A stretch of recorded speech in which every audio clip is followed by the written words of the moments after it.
a place to go to just become a better person, I think. Learn how to live. It was that sort of wholeness, the approach in which a student was more than merely someone who showed up for class, but was someone who was called to live a certain way of life for 4 years and to commit himself to that way of life. You grow to enjoy and you grow to truly love what you do, and it just becomes part of you, and it becomes your hobby, and it becomes your livelihood, it becomes what you do, it becomes what you are, who you are.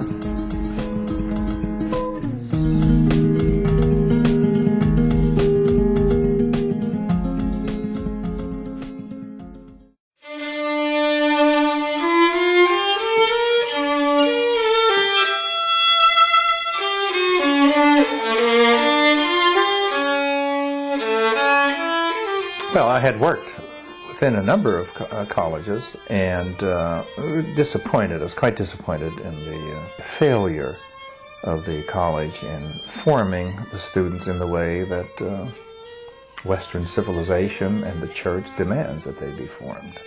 Academic standards had slipped considerably, moral standards had slipped considerably. So I took the bold step and foolish step to try to start another institution. When things got tough, I said, well, I can't give it up. It's too good. It works. We wanted an uncompromising dedication to liberal education for an institution, because at the time, liberal arts courses were still indulged, so to speak, and allowed to have a place in the curriculum, but they were very often regarded by students as the courses that you go through, the hoops you have to jump through before you go on to your real learning, your real purpose in attending a university, which was for professional learning. We wanted to provide an education in which the heart of the institution was liberal education, and in fact all of the institution was dedicated to liberal education.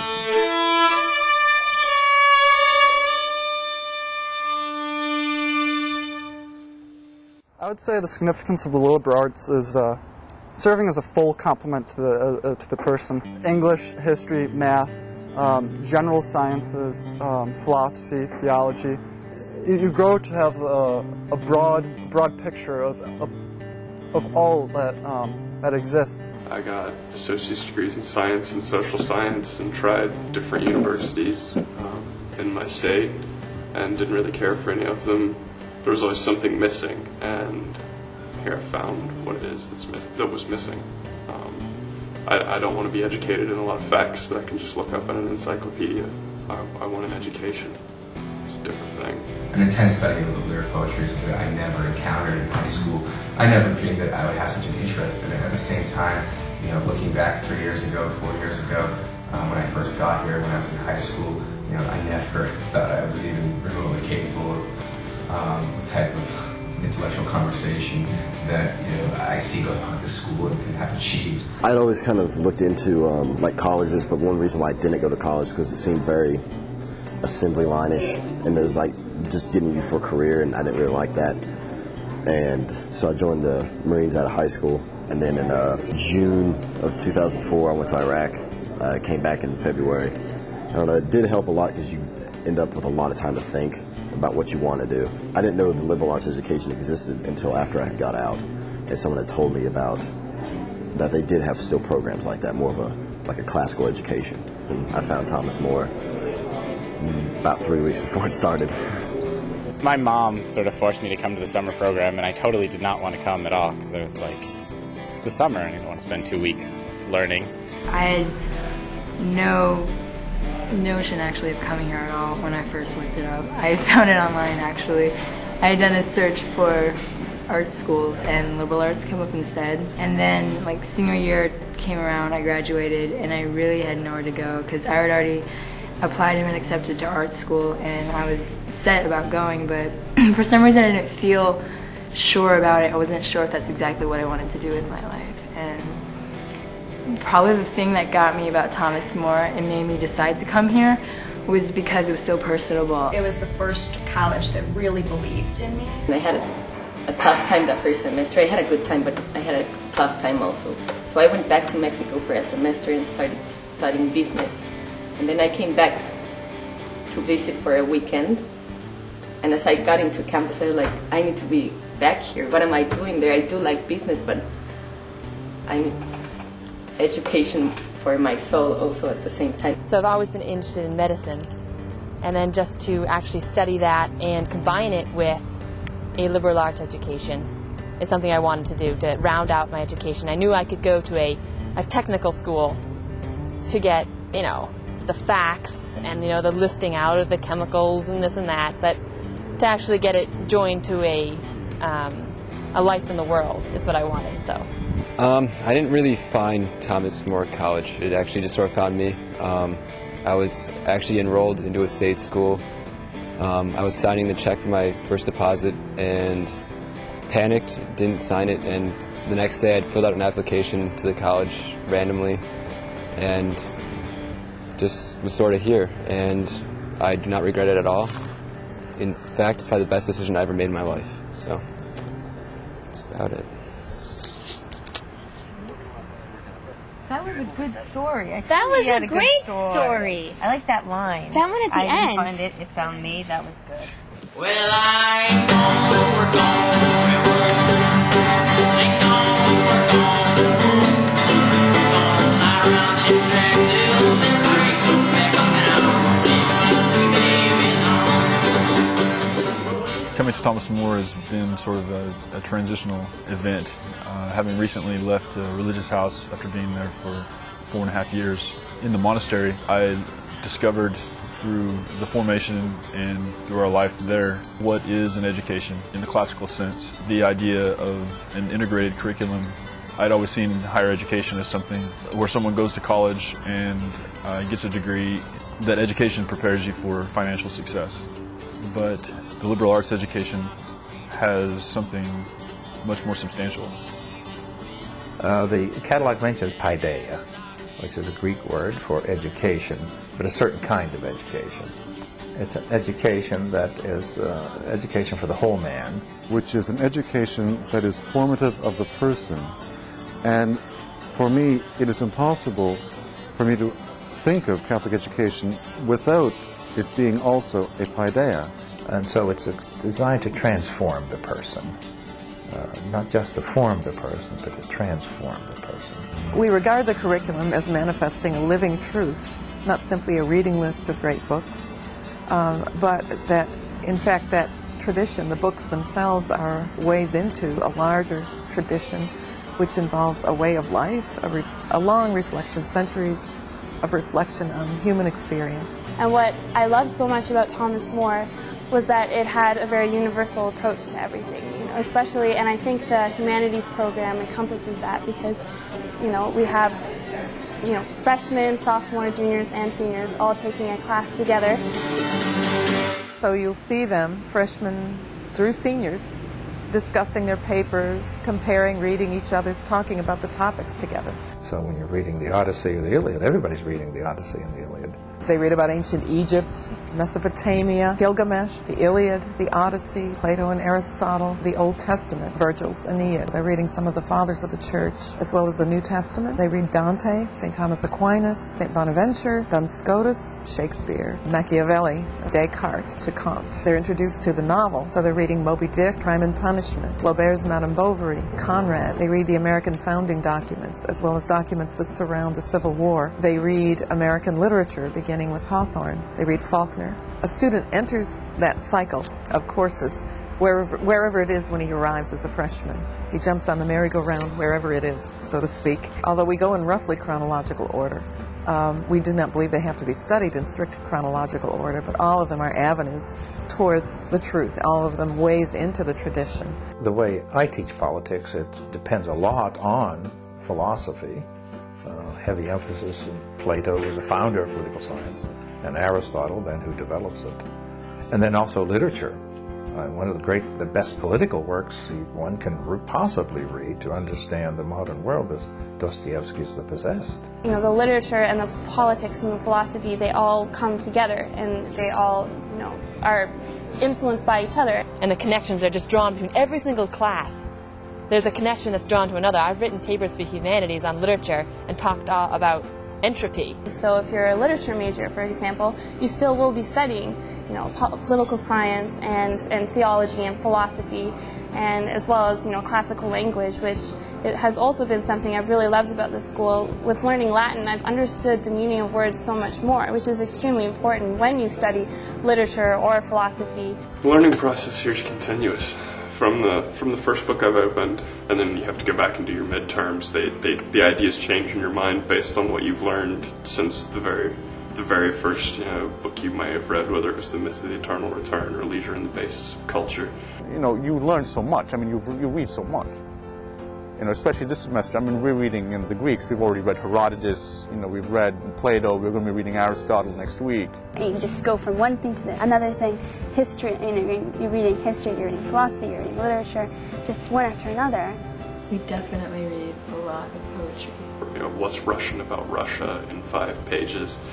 Plato's Republic, Aristotle's Politics. I think about T.S. Eliot's The Wasteland all the time. Regardless of time or regardless of place, these books teach us about civilization and humanity, and it's very interesting to see that progression and to find those connections.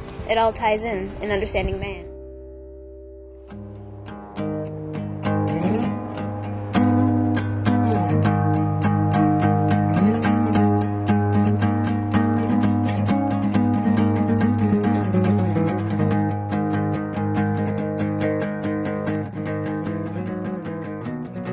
Much an education without fear. Like, we don't fear the truth. We don't fear what we're going to learn.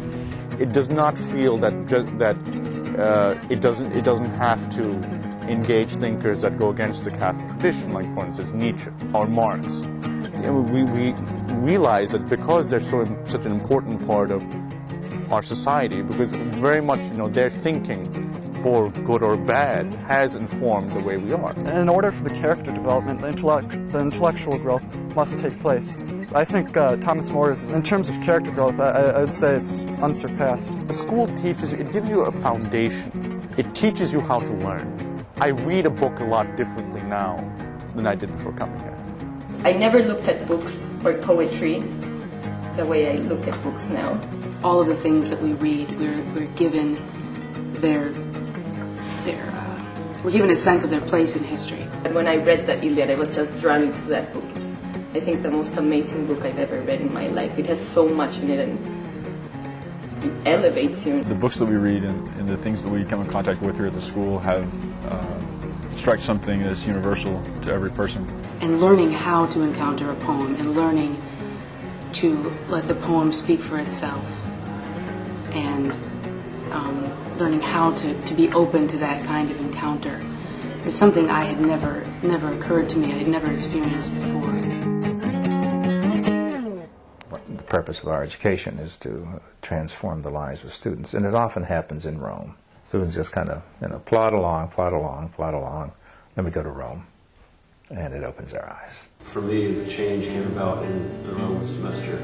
It's truly the most wonderful experience I've ever had. We go to Rome every spring semester in sophomore year, and we have a campus right now in Monteverdi Vecchio, which is in the center of the city. My particular room at the hotel, I could actually go out on the balcony and see the Dome of St. Peter's every morning. I am the director, and so I live in residence with the students who are there, and we live in community, and the students follow a certain order of the day in Rome, just as they do here on the home campus. My Rome semester was the best semester, the best time of my life thus far. With Thomas More living right in Trastevere, it was very immersive, and eating at Lafate's every night, you definitely got it felt like a very intimate look at the culture. It's important for us to undertake this program of study in the city of Rome, because Rome itself is formative. We try to maximize the students' exposure to the city as much as possible. And so there are daily tours of the city in Rome, which means that in the course of the semester, the students have approximately 65 to 70 tours of Rome, And of course, the tours of the sites, of the churches, of the museums of the art constitutes an education in itself. Well, I think Roll is, has the ability to transform you in such a way that you really start to mature and see your role in college and see as yourself as part of the conversation that takes place.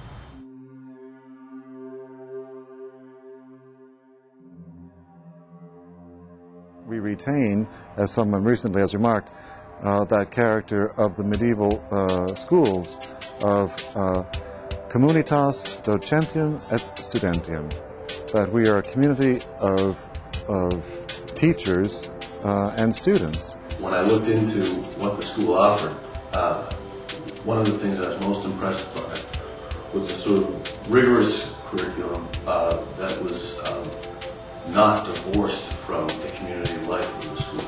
Well, it is such a small campus. I mean, it's like the Greek polis. I mean, it's small and everyone knows each other. We know our professors. We have dinner with them. We eat with them. We interact with them completely. With the faculty-student relationship, I think here it really is something incredible because you have such an interaction. It's like a family. I mean, everyone knows each other. Everyone works together. It's a community, emphasis on communitas.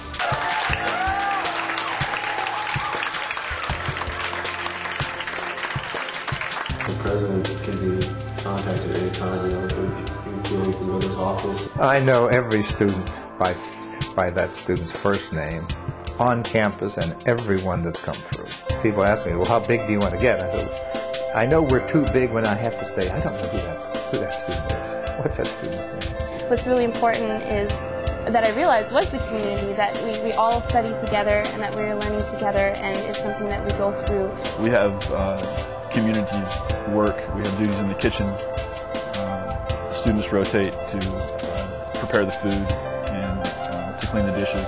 I'm doing kitchen crew right now, so I'm helping out in the kitchen. We help before dinner, set it up, and then afterwards we wash the dishes and clean up. The responsibility that the students have for the upkeep of the campus, for assisting in the kitchen, and so on, that really gives them a sense of stewardship over the place. I've been everywhere on campus now, and I just feel like it's my school. You really learn you have to be on the ball and to how to manage your own actions and foster that independent responsibility. Even to the simplest of things such as laundry, getting meals on time.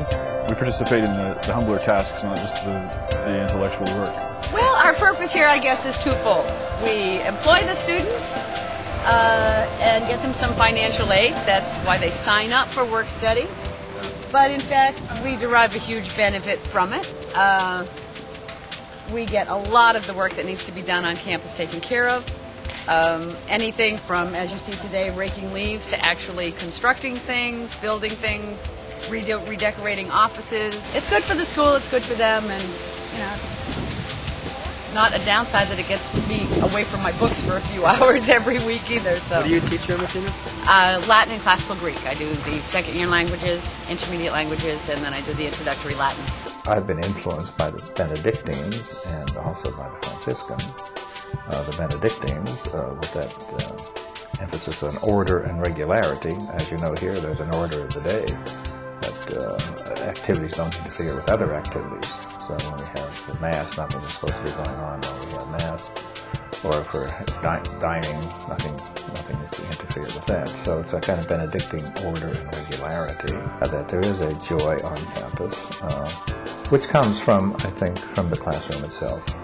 We're designed to learn, we're built to learn, and when we're learning, there should be a joy that comes along with that, that's the effect of that. So you'll see students, there's always somebody laughing around here. There's people from all parts of the country. Atlantic City, New Jersey. Arizona. Brilliant, Wisconsin. Kentucky. Vermont. North Carolina. Leavenworth, Kansas. Norfolk, Virginia. Bow, New Hampshire. Oklahoma City. Seattle, Washington. Cape Cod, Massachusetts. I'm from Schuyler, Nebraska. From Annapolis, Maryland. Philadelphia, Pennsylvania. New Rochelle, New York. Miami, Ohio. Louisiana. Boston, Dallas, Texas. I'm from Mexico City. Canada. Everyone's different. We have a fencing club. We had bad poetry night a couple weeks ago, which was really fun. Well, of course, we had the film series here. We have trips to Boston. We went to Salem this weekend and sometimes we've been to Portsmouth. We have a trip to Mount Monadnock. We do have coffee houses and dances just about every weekend. We had the dating game show a few weeks ago. A lot of it would be like humanities humor, which sounds really lame and is kind of lame actually. But if you're here, it's very funny. And then we always have plays. And even if you were the sort of man who could tell whether or not you were a doctor. So we're getting ready to put on 2 plays for the Christmas formal dinner. All set? I think so. All right, until next time. Until next time.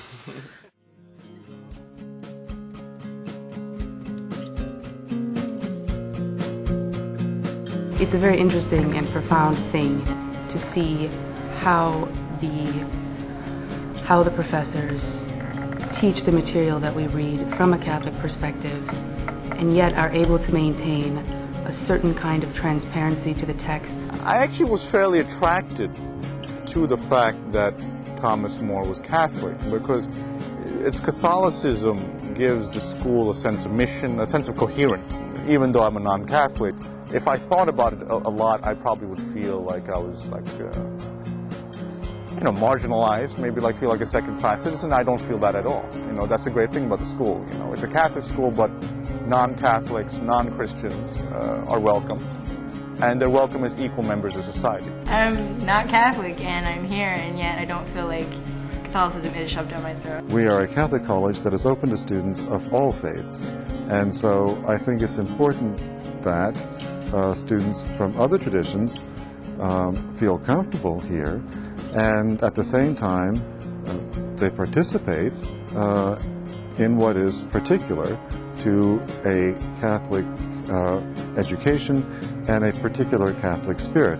I like to think that we have a kind of Catholicism across the curriculum, and that really the Catholic spirit towards life is meant to be manifested in all dimensions, in our attitude towards our studies, and not just the curriculum itself, in the spirit on the campus, in kitchen duty, in cleanup, in work study. It's difficult to talk about the Catholicism on campus here because it's both a part of everything and a part of nothing in a way. I think because the Catholic Church is universal. It embraces everything. It embraces humanity. It embraces the goodness in everything. You find something good in the church. You recognize that. The fact that it's Catholic enriches the school. It doesn't limit it. Catholicism at its best is about liberation. Faith is not a blind faith. You should be able to explain the faith. You can learn all sorts of knowledge, but without having a sense of what it is, really being able to grasp it, really be able to immerse yourself and be able to immerse yourself into a word, the knowledge will fade. It'll be ephemeral. But by being able to engage it on a much more profound level, which occurs here, and which I believe one reason why it occurred here is because of its Catholicism, because it emphasizes that moral component. So faith illuminates reality. Really recover that initial vision of education that you find in the Catholic tradition, and renewing it, of course. You just can't recover it, you have to renew it. It's really learning in the best sense. You might be questioning, as a lot of people do in the first couple of weeks here, as the workload sets in, why did I come to this school? I have 1,000 pages to read before the end of the week, and then someone will come out and sit down, and you're sitting on the back porch, and you start having a conversation with them, and you realize that there's nowhere else you can go and have a conversation like this. There's nowhere else.